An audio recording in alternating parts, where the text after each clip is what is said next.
जाएं। चंदन की लकड़ी भगवान को प्रसन्न कर देती है, घर में समृद्धि देती है।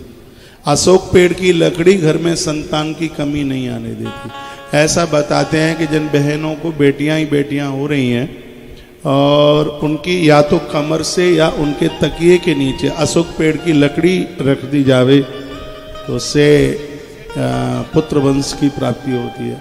लकड़ी की महिमा, जामुन की लकड़ी, उसका पानी लीवर और किडनी को तंदुरुस्त कर देता है, अंदर के इन्फेक्शन को दूर कर देता है। और पीपल की लकड़ी उसके द्वारा यज्ञ किया जाए तो वह रोगों को दूर कर देती है। और सच मानिए तुलसी की लकड़ी माला बनकर उस पर जप करने से भगवान की प्राप्ति करा देती है। सब कुछ इसमें लकड़ी में छिपाए।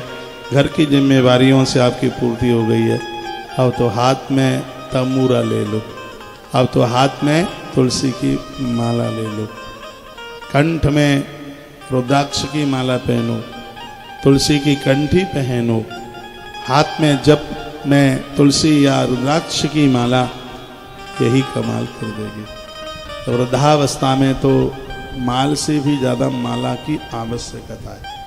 भगवान कपिल नारायण बड़ी अद्भुत कथा कहते हैं, साधु व साधु भूषणा, जो सहज हैं सरल है, वो घर गृहस्थी में रहते हुए भी वो बड़े साधु है। इस उम्र में भी आपको क्रोध आ जाता है, थोड़ा नमक ज़्यादा हो गया, थोड़ी मिर्च ज़्यादा हो गई या कम हो गई या समय से नहीं भोजन मिल पाया तो आधे से ज़्यादा खून तो आप क्रोध की भट्टी पर ही चढ़ा करके छुन छुन करके ख़त्म कर दे। थोड़ी सहजता हो, थोड़ी सी सरलता हो, और ये सब भजन के बिना नहीं मिलेगी। और वो यौवन के वो ढंग निकल गए हैं, वो चढ़ी हुई आंखें वो समय निकल गया है।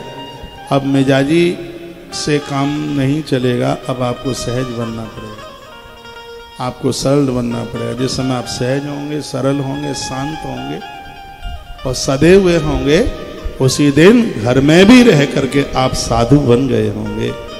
और भगवान कहते हैं माँ, ऐसे साधु ऐसे महापुरुष जो सर्वभावीन, उन्होंने मेरा ही आश्रय ले लिया। इस वृद्धावस्था में कोई आपको अपना आश्रय देने वाला नहीं है, इसलिए हरि का आश्रय लो।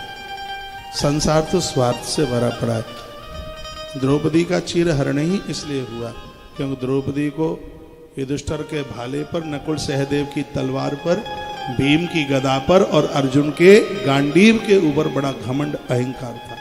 ईश्वर की लीला देखिए, धोती साड़ी उसी समय खिंच रही है जब पांचों आयुध और पांचों मारथी बिल्कुल सामने बैठे हुए।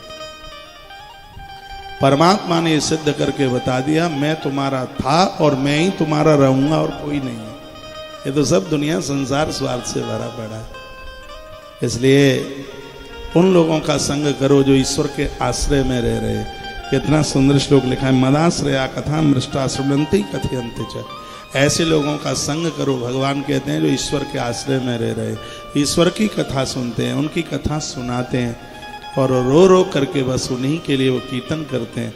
उन्हीं के लिए उन्होंने जीवन तपन्ति विविदास्तापा नेतान मंगल चेतस, जो मुझे छोड़ करके माँ कहीं जाते ही नहीं है, दिन रात मेरे स्मरण में लगे हुए, उनकी आंख में मेरे लिए आंसू होते हैं। हे माँ, उन भक्तों को मैं भी तो एक क्षण के लिए नहीं छोड़ता। ये सब मेरे ही शरणापन्न है, वो मेरे अलावा तो कुछ जानते